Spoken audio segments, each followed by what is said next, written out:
Hello and welcome to this video. My name is Crystal and today we're talking about how K-pop stans are not music fans.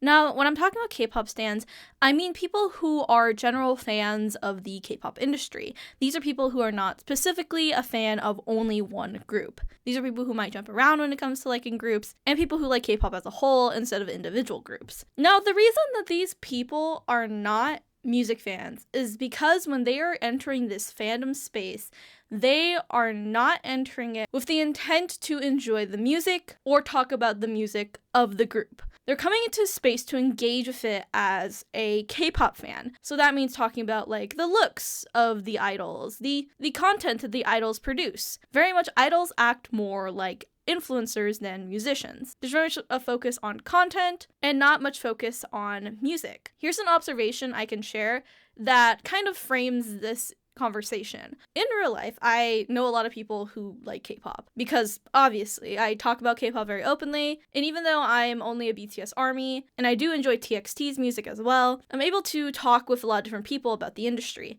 and about groups from the industry. And when I talk to people who are general K-pop fans and they recommend music to me or to other people, it very much comes from the perspective of giving someone a song and not considering what that person might want. Instead, there's kind of like this rush to give someone a song and then have that person conform and like that song. It's very inconsiderate of what a person's personal music preferences might be. And this kind of goes into as well how a lot of K-pop groups don't have diverse discographies. So a K-pop stan will focus on forcing you to like something that they like or forcing you to like something that they've been told to like. Or a music fan or people who are fans of one group or a few groups might reach out to you instead and ask what your music preferences are before they recommend music. This happens with armies in particular because there's a lot of emphasis on understanding BTS's music, especially for people who are like hardcore armies. Music fans put value in the music. They read lyrics, they look at composition of songs,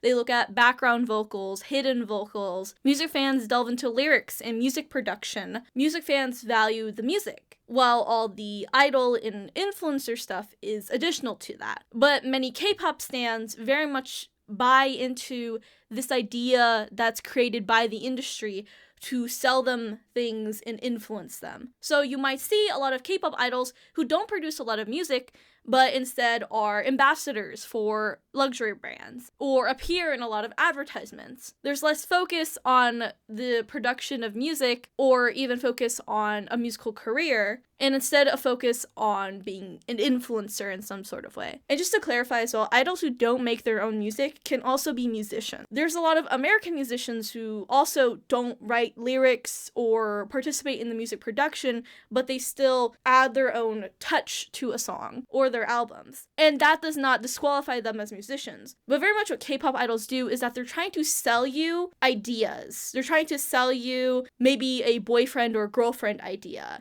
or trying to sell you, oh, this is how you're supposed to look idea. That's why there's a lot of converging thoughts about how K-pop culture kind of perpetuates skinniness and champions it, or how K-pop culture itself also perpetuates celebrity worship. K-pop as a culture influences the fans who like K-pop to see this industry as something beyond only music. But K-pop stans very specifically don't see their idols as musicians. They see them as influencers. Very much you can compare following a K-pop idol very similarly to following a YouTuber than to following a musician. Because K-pop stans aren't there for the music, they're there for a different reason. Whether they're getting a highly parasocial relationship out of it, where they very truly view this idol as like their significant other, or they get feelings of that idol being their significant other from them in a very unhealthy type of way, or they're able to project themselves onto the idol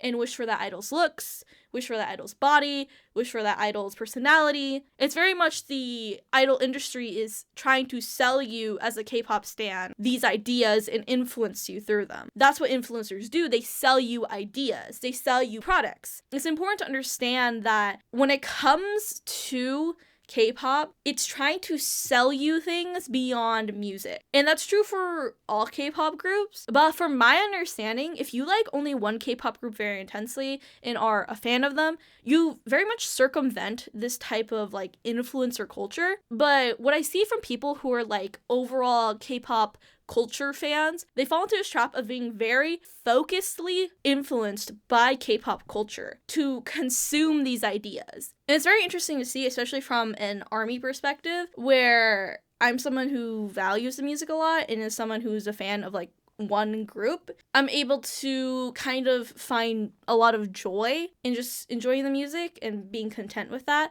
But a lot of times K-pop stans in general like want more than just that. They want, like, the music is not the main part of the idol that they're getting or the main part of the content they're getting from an idol group.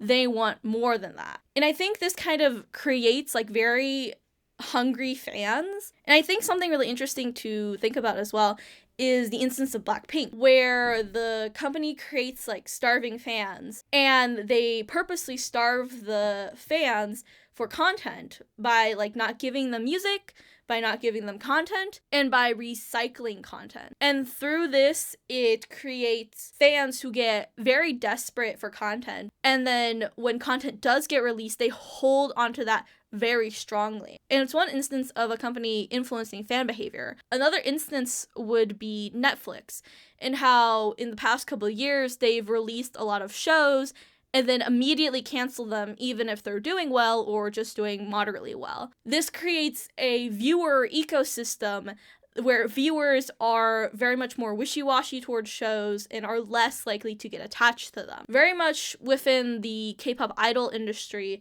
what the industry does influences the people who follow the industry heavily. And at the end of the day, it's important to remember that K-pop idol stans are not music fans. And that clear distinction separates them, even within fandoms themselves, from actual music fans. The separation is blurry, it's complex, it's nuanced. But I wanted to give you some food for thought for this week on how we view K-pop, how we view the industry, how K-pop stans may view that, how people who are fans of musicians may view that, and if there's even a separation between those things. So give me your thoughts in the comments below. Do you think K-pop stans are music fans? Do you think music fans can participate in K-pop idol fandom culture? There's a lot of questions to ask, there's a lot to think about, and I hope, as always, you remember to stay thoughtful.